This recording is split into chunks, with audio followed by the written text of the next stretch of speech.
Hello and welcome to my YouTube channel. If you're regular here, you know I review many photographic, audio and video related products. Well, today we're looking at a Nikon lens, and it's a Nikon Z mount lens, and I purchased it for my Nikon Z, well, I've got two Z bodies. I've got the Nikon Z5, which is what I purchased it for because that's a full frame body and it's a full frame lens, and it will also fit my Nikon ZFC, which is an APS-C body here. Difficult to do it that way, but there you go. That's a Nikon ZFC. And what we're looking at is the Nikon Z 40mm f2 lens. And it's a lovely lens. It's a really nice lens. It's so light and compact. That's the actual lens. I've just taken it off the camera body, just taken it off my Z5. And you know, it's really nice focus ring. It's a prime lens, so obviously not a zoom lens. And it just fits, you know, works nicely with any of the Z bodies. Now, it's a really cost-effective lens. Nikon have made this a lot more cost-effective from what Sony have for their APS-C bodies, all their full-frame bodies. They've got a G, I think it's a G Master, it's a 40mm G lens, and that's, I think about 700, 800 pounds. This one is around the 250 to 300 pound mark. I mean, that is phenomenal, and it's a great lens. It's a nice sharp lens. I'm going to go through some of the images on my computer just so you can have a quick look at what they are like. I would strongly suggest though you take a look at my Flickr page. There will be a link to my Flickr page, so take a look at my Flickr page. That will give you a much better indication. If you're looking at you know, this particular lens, look at them there, because you can actually study the images much better than you can on this YouTube video because of YouTube's algorithm, and I don't concentrate on these photographs. I'm just like spinning through them. But it fits nicely with the Z mount bodies, and that's another thing that I like about it. It's nice and compact. It's a very compact lens, and as I say, the image quality is great from it. Now, being 40mm is a bit of an obscure focal length, I think, focal range, because you know it's slightly more telephoto, well, not even telephoto, slightly more, you know, closer up than what a 35mm lens is, but not as close up as a 50mm, somewhere in the middle. But I guess if you already own a 35mm Nikon lens and you own the 50mm, you certainly wouldn't bother buying the 40mm. Probably, although saying that, you see, now I already own the 50mm. I don't own the 35. I own the Nikon f1.8 50mm Z mount 50mm lens, and I love that lens. I use it a lot. But I have found I'm rearranging in the studio here, and for filming, it's a little bit too tight for the close-up shot where I need to put the tripod. So I've bought the 40mm lens because it's just that little bit wider,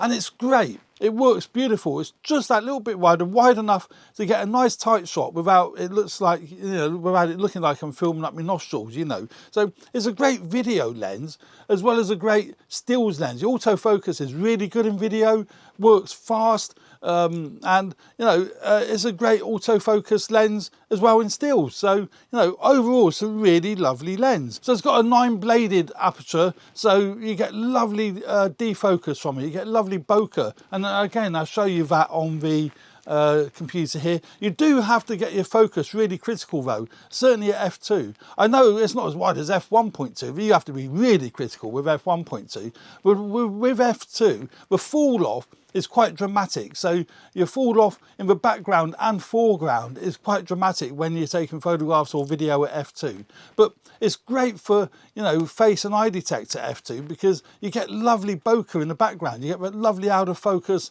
background image, which is really great for video and great for when I'm filming in the studio here, because it makes my cabinets in the background just quite creamy and quite nice to look at. I think it does anyway. I don't like an image where both the background and foreground are both in sharpness. I like to bring a bit of depth between the two, the foreground and the background, and you know, the separation between the person you're filming or photographing and the background. I really like that, and I think this lens really does do a good job of that.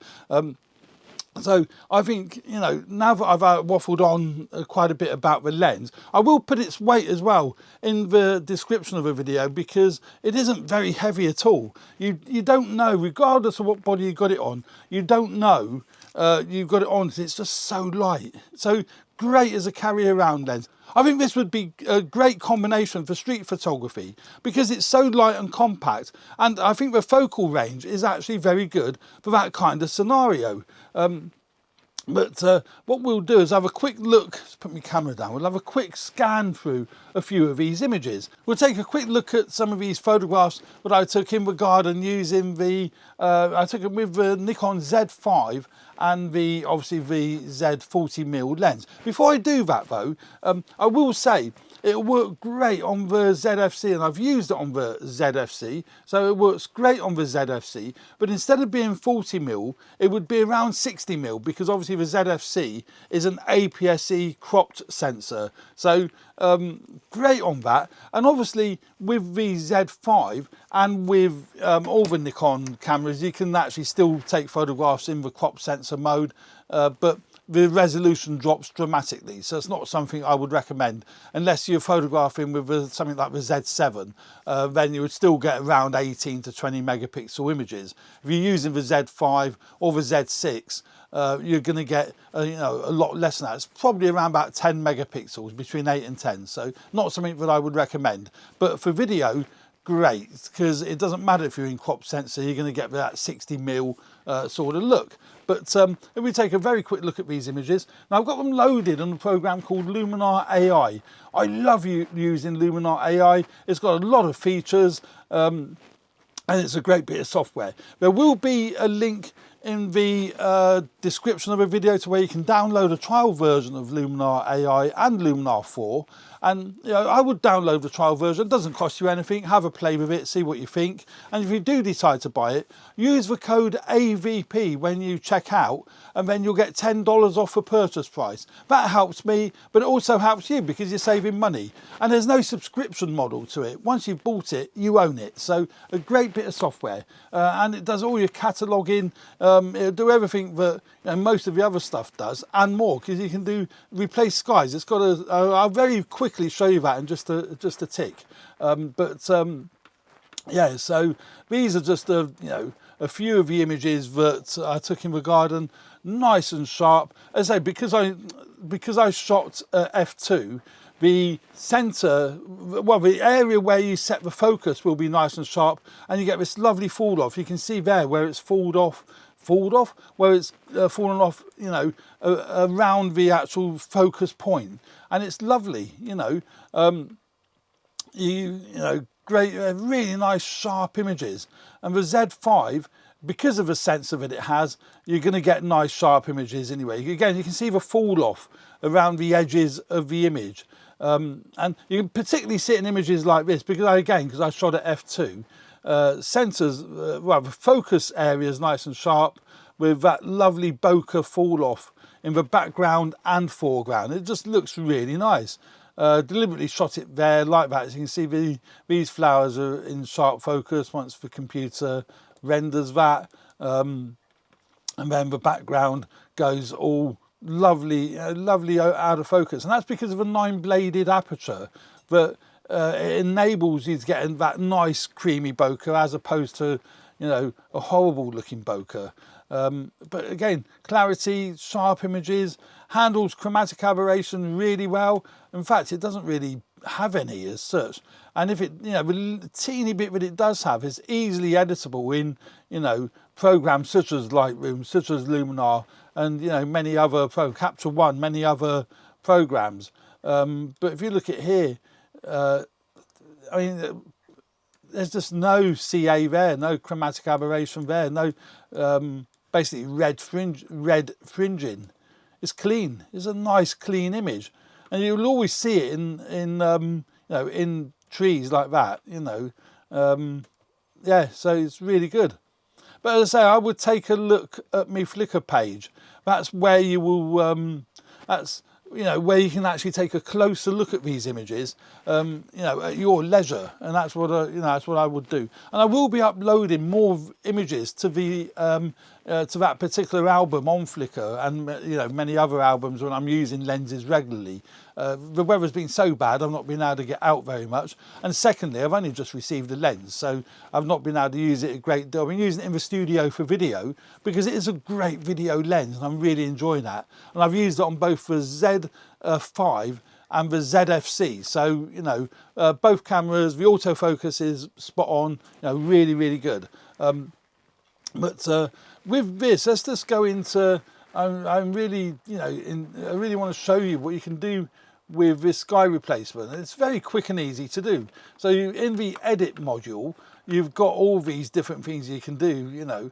Obviously what you would normally want to do is adjust for highlights and the shadows. So, you know, probably take the highlights down, bring the shadows up, etc. But you can go into a thing called sky.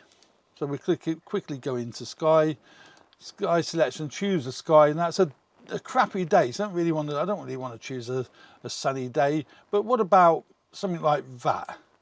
You just click on that, and within a few seconds, the sky will change on the photo. So there we go. Look at that. Now that kind of works, doesn't it? That really does kind of work.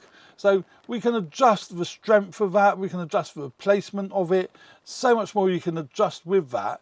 We go into enhance, we can do it automatically. So you've got sky enhance and accent, which adjust the whole image. But if we do sky enhance here, that will just adjust the actual overall image.